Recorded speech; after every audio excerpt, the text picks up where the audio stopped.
Hello again. Thank you for watching this video. This is assembly process. We're gonna assemble the Xaircraft X650 V8 aircraft. Before we begin, I'd like to point out that this is in the instruction manual. One of the key things that you need to remember is at page 1. If you look in here, it gives you instructions of the these series of numbers and letters in here. That corresponds to the packaging. It gives you the package number, which is M, is the first number, and then another series of numbers after that. I don't know if you can see it real well, but it's out of focus. Sorry about that. But it gives you the items. So they segregated each of the screws, nuts, washers, and all sorts of things in their own little packages. So that way, it's easy for you to get the correct screws for each assembly process. Now, the beginning of the instruction manual are just basically some disclaimers, warranties, description of the aircraft. Basically, we can just jump all the way to page 7. This is the frame arm assembly. So we'll do one of these in this video for so I'll just show you one of the arms being assembled, and that's gonna be repetitive for the other 3, so that way we don't take up too much time showing each of the arms. So we'll just show one of them. Hopefully that'll be enough for you to as a guide anyway, for you to assemble your own.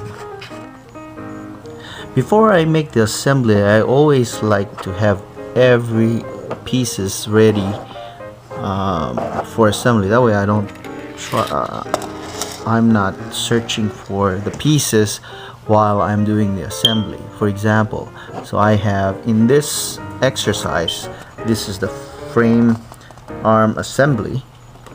We have the arm mount, 2 of the frame stiffeners right here. You'll see one is longer, has longer piece than the other one. Then you'll have the frame arm. Please note that there is a little bit of groove at the end. Actually, it's a little bit tapered off. One has shorter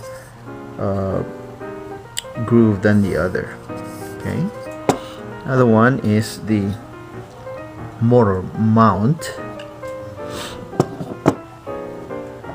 Then you'll need the base plate for the motors, 2 of them in this case, because 2 motors will go on each arm. Remember, this is the V8, it's got 8 motors. These are the 2 motors and the 2 ESCs, and of course the screws. So it's recommended that you put in those Loctite for the screws that are, for example, in the motor mount. It's recommended that you put in Loctite on those. So what we're gonna do is mount the motor first, and we work our way from the motor all the way to the back right there. So first thing I would recommend you do is dry mount everything, meaning you don't tighten it, you just put the screw on just to see how everything fit. And you might notice that these screw holes in the base plate of the motor are spaced differently. This is wider than these other 2. and so is in the motor. It's the same thing. You have a wider spacing here than on this side. I usually pick the wider one, so it's got more grip to the base plate. So I've already done the dry mount, and I know how everything fits as far as the motor goes. So but before you mount the motor, you put a dab of Loctite on the end of the screws. So you mount it like so, screw it on, give it a good tight fit in here. Remember not to over tighten, just enough, because you don't want the threads to get loose by over tightening it. Okay, this is good. So let's move on to the next one. So here's the second motor, just tightening it right now.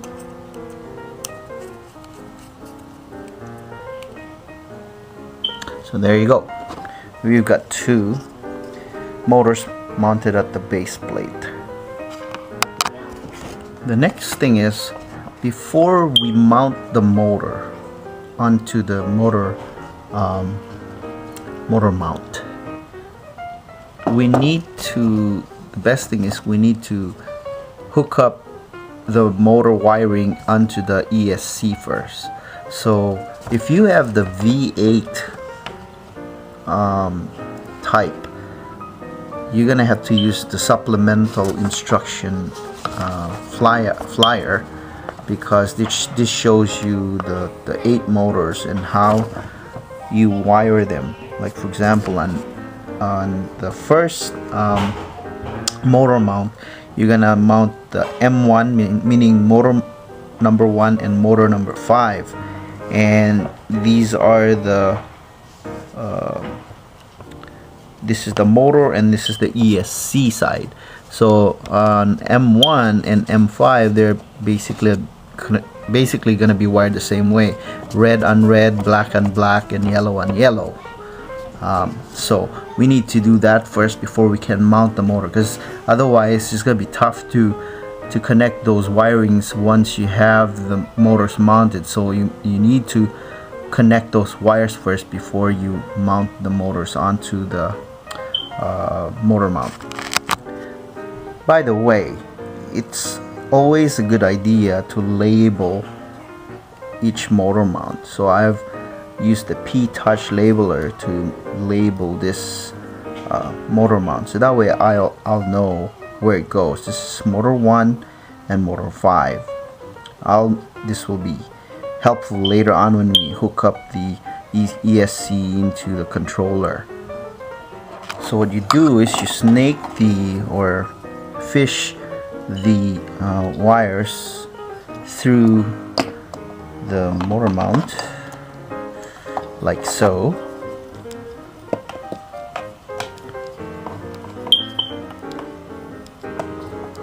Making sure that this part, according to the instructions, the one with the 6 chips, should be facing up like that. Okay, so you'll do the same thing on the other side. So we're doing the same thing on the other side, fishing these wires through the motor mount. When you're done, it should look like this. See? That's at the top, and that's at the bottom.